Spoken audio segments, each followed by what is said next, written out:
por supuesto hay temas económicos, especialmente de la macroeconomía, que preocupan y mucho. Yo no sé cuán preocupado está Daniel Semiraz. ¿Cómo te va?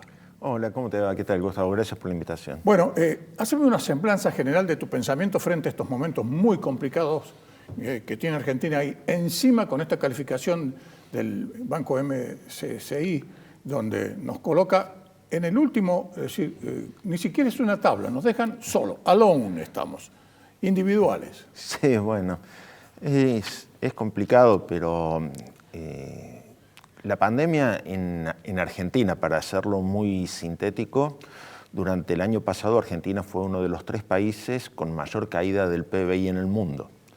Y para este año, en el cual se espera que todos los países del mundo tengan alguna recuperación, Argentina está entre los 20 peores. Estamos hablando de aproximadamente 190 países que hay en el mundo. ¿Sí? Entonces, somos los que más hemos caído a nivel de actividad económica y somos los que más tardamos en recuperarnos. Si a eso le sumamos que nuevamente estamos en discusiones porque no hemos terminado de reestructurar integralmente la deuda externa, que Argentina es uno de los 3 países con más alta inflación a nivel internacional, que las rigideces en el mercado de trabajo hacen que las tasas de desempleo sean significativamente elevadas. Vamos a encontrar que hay una gran cantidad de variables desde el punto de vista de los indicadores económicos que demuestran que Argentina, una vez más, está pasando por un muy mal momento. Y eso se termina reflejando. El índice de mercados emergentes del MSCI, en realidad lo que hace es habilitar, te pone como un indicativo para que puedan ingresar capitales a invertir en el país. Pero con los controles de cambio que hay en la Argentina, con la indefinición del rumbo en materia económica, con el alto nivel de intervencionismo estatal y con una pandemia de coronavirus que no logra ser controlada a nivel sanitario ni a nivel preventivo con lo que es la parte de la vacunación, evidentemente que nos deja en una situación en la cual, aún con el calificativo de economía emergente, sería bastante difícil que podamos ser atractivos para el ingreso de inversiones extranjeras. Sí, seguro. Y a todos esos elementos negativos tenemos que sumarle que hay muchas disposiciones que se toman mirando al proceso electoral con un gobierno que sabe que todas las encuestas, inclusive las propias, le dan muy mal. Sí, y el problema es también la falta de opciones, porque a nivel de la oposición parece que también es mucho más importante saber quiénes van a ser los candidatos y dirimir una interna donde se están mirando más las elecciones del 2023 en el recambio presidencial que en lo que está necesitando Argentina en estos días. Entonces, las encuestas les dan muy mal al gobierno, pero no creo que haya una oposición que esté mostrando una vía de salida fuertemente creíble. Entonces estamos en una gran disyuntiva. Claro, Daniel, inclusive en la última reunión cumbre que tuvo Juntos por el Cambio, se tomó la determinación de que por lo menos alguien, y parece que va a ser gente del radicalismo, la que va a esbozar un mensaje hacia la gente. Señores, si nosotros ganamos, vamos por lo menos desde el Congreso tratar de hacer esto, porque no hay ninguna propuesta concreta. Ese es el tema. Claro, por eso entonces está bien, los números les dan muy mal al gobierno, pero en realidad, ¿cuáles son las alternativas que van quedando? Entonces nos quedamos en una situación donde esa indefinición en términos políticos se traslada a dudas con respecto a lo que va a ser la gobernabilidad de acá al 2023. La idea es pasemos las elecciones del 21 de este año en curso para esperar las elecciones del 23. Nos las pasamos esperando elecciones y no se encara resolución a los gravísimos problemas. Recién acabo de hacer un descriptivo de una enorme cantidad de problemas que tiene Argentina, pero estructuralmente y de manera secular. Y ahora, con tu siguiente pasaje hacia lo que es un repaso de lo que es la parte política, es bastante difícil encontrar que haya ideas que permitan encarar la solución a ese tipo de problemáticas. Entonces es muy difícil, como hablábamos fuera de cámara antes de venir por acá, ¿hay salida realmente? Es decir, ¿cuál es la salida que queda? Porque si uno ve una luz al final del túnel, sabe en qué dirección se tiene que dirigir y sabe por qué va a luchar, pero cuando esa luz al final del túnel no se alcanza a ver, lo único que tenemos es oscuridad y no sabemos si es preferible quedarnos parados en el lugar donde estamos o avanzar con el riesgo de no saber dónde estamos pisando.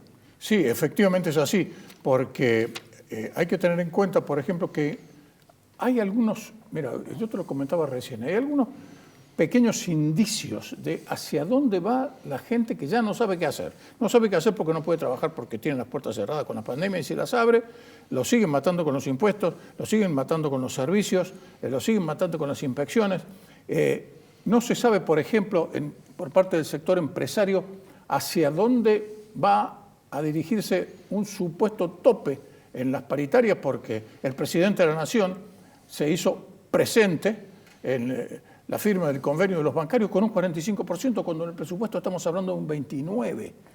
Y esta gente empresaria a la cual te estoy diciendo, muchos casos el del comercio, que tienen un comercio constituido, pero ¿qué es lo que hacen? Agobiados por los impuestos, contratan manteros y salen a vender afuera y se convierten en ambulantes. Es una cosa inconcebible, pero forma parte de la realidad, ¿no?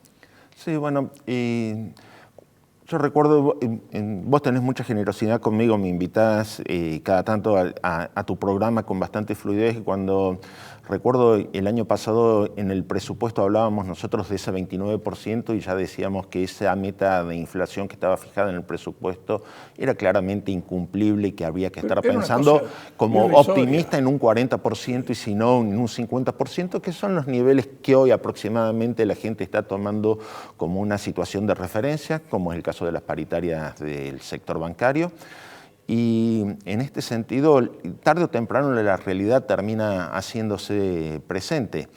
Y a mí lo que me preocupa es que si nosotros decimos que la inestabilidad en materia de política y de economía terminan conspirando para dar señales a los sectores empresarios, que son los que se tienen que encargar de la creación de riqueza, de un modelo de país como el que nosotros tenemos, y entonces hay estímulos para que cada uno trate de conseguir la rentabilidad lo más rápido posible haciendo inversiones de muy rápido recupero porque quedarse en el mediano o en el largo plazo es asumir un nivel de riesgo insostenible.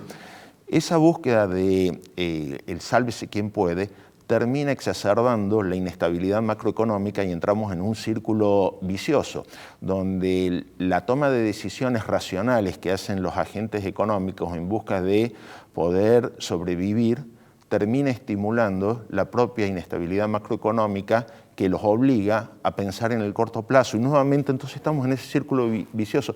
Si no hay un rompimiento estructural de la problemática que enfrenta nuestro país, lo más probable es que sigamos donde estamos. Sí, seguro. Y tanto es así que el perro que intenta morderse la cola, que seguimos en la misma, y todos estos síntomas se reflejan en ese cuco que hay para todos los gobiernos desde hace muchísimo tiempo, que es el dólar. Y ya tenemos hoy un dólar blue que está en los 175, 176, nos estamos acercando al pico de octubre del año pasado, el 29 de octubre del año pasado, donde estábamos cerca de 200, y al propio tiempo siguen cayendo, es decir, los bonos que habían subido en un momento han vuelto a caer, una vuelta que se pagaron los cupones, bajaron, y lo mismo ha pasado, por ejemplo, con las principales empresas que cotizan en Nueva York, que tienen caídas, empresas petroleras importantísimas, que tienen caídas de entre un 14 y un 15%, es decir, se está viendo de que este país, como decías vos, lamentablemente no avisora una salida más o menos visible, es decir,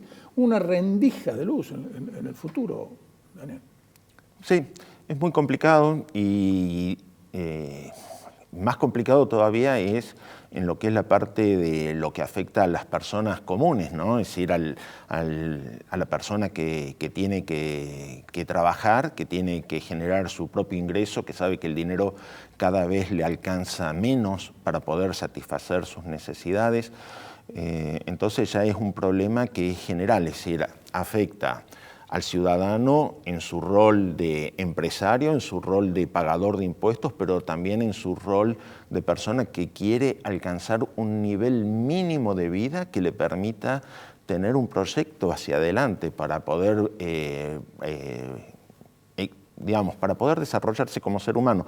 Si tenemos una pobreza que está rondando casi a la mitad de la población de Argentina, si la tasa de desocupación está pasando el 10%, pero prácticamente el 50% de la mano de obra está en trabajos informales, es decir, por fuera del mercado laboral, y allí sabemos que la tasa de desocupación es mucho más elevada.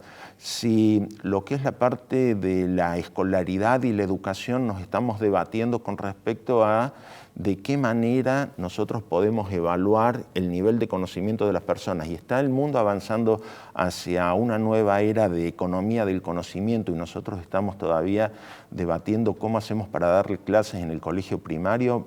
Realmente es como que no estamos haciendo el ABC, no estamos haciendo los pasos iniciales que nos permitan a nosotros proyectarnos. Y el drama es este, el resto del mundo continúa avanzando. La pandemia está en todo el mundo, pero Argentina ha tenido el problema que es en este momento uno de los países donde las tasas de contagio, las tasas de mortalidad por cantidad de habitantes es de las más elevadas y, como decíamos al inicio, es uno de los países en los cuales la caída de los niveles de actividad económica han sido mucho más pronunciados. Muchos países del mundo decidieron optar a favor de la economía, y me importa muy poco lo que es la pandemia, o a favor de defender la vida de las personas, atacar los problemas de la pandemia a un sacrificio de la economía.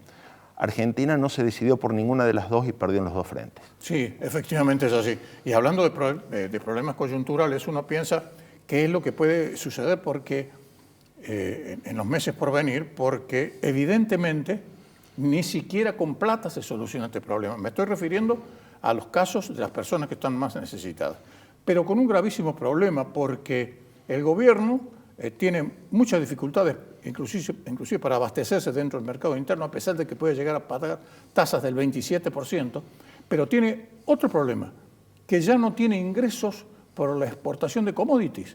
En consecuencia, es decir, ¿de dónde nos vamos a financiar? Sobre todo pensando, por ejemplo, en el caso de los pagos al Club de París, que vamos a hacer en un anticipo, eso va a ser dentro de aproximadamente 30 días, pero el resto que queda van a quedar más o menos unos 1.900 millones de dólares solamente con el Club de París, los vamos a tener que refinanciar a una tasa del 9%, cuando la tasa en el mundo levemente supera el 0%. Entonces, es decir, nosotros estamos pagando tasas del 10%, somos los más pobres del mundo y encima tenemos que pagar intereses que son realmente exorbitantes. Bueno, déjame que te dé por lo menos una buena noticia dentro de todo esto que es realmente muy malo.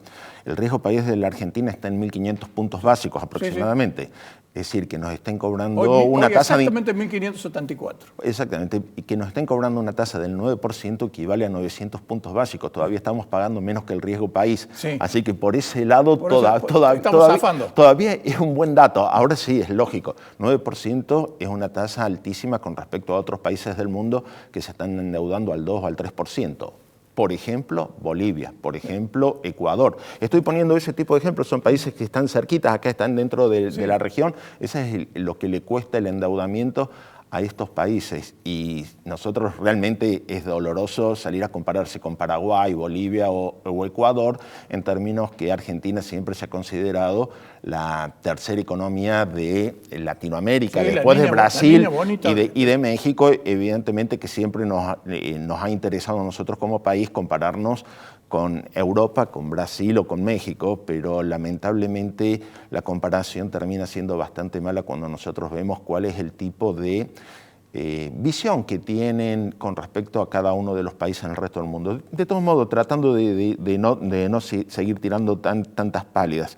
Yo creo que Argentina no va a ir a una cesación de pagos, todo el mundo sabe que no se puede pagar. Ahí se comprenden los tiempos políticos, se pasa la resolución para el año que viene, ahora habrá que hacer algunos gestos, pero es una cantidad relativamente poco significativa. Yo no veo, a pesar del atraso que tiene el tipo de cambio, que haya riesgos de una estampida. Desde el punto de vista del tipo de cambio, los controles de cambio se van a mantener, en el largo plazo. Exactamente, se van a mantener, de modo que también ese es un aspecto bastante importante y bastante significativo. Hay mucha gente que en este momento ya está abriendo el paraguas pensando que se viene una modificación violenta con las paridades cambiarias y demás. Yo no lo estoy viendo, por lo menos no lo estoy viendo a lo largo de este año, a menos de que realmente ocurra algo muy fuerte, muy significativo. Lo que sí es que siempre cuando hay tiempos preelectorales en nuestro país, la gente sale a hacer una visita al dólar como para agarrar y quedarse tranquilo y pasar los tiempos de las elecciones. Obviamente, pero eso es algo que va a suceder en el dólar paralelo, no tanto en el dólar comercial. Claro, porque a todo este panorama, como dicen en el barrio, éramos 15 y parió la abuela, es decir, porque encima tenemos las elecciones y hay mucha gente la gente común, es decir, esa compra hormiga que sea, pero de alguna parte salen los dólares. Y esos dólares pasan primero a dar una vuelta por la bolsa, es decir, hacen toda la famosa bicicleta y terminan vendiéndose en las cuevas. Pero todo eso sigue erosionando a un cuerpo financiero, económico como el nuestro, que está definitivamente muy enfermo, Daniel. Ese es el problema. Es un problema de confianza, es decir, no tenemos las bases para tener confianza en lo que hace el gobierno, no tenemos bases para tener confianza en lo que propone la oposición, porque en realidad se desconoce lo que está proponiendo. Efectivamente es así. Te agradezco como siempre tu punto de vista y en cualquier momento volvemos a conversar porque temas para hablar es para toda la noche. Bueno, muchas gracias, Gustavo. Muchas gracias.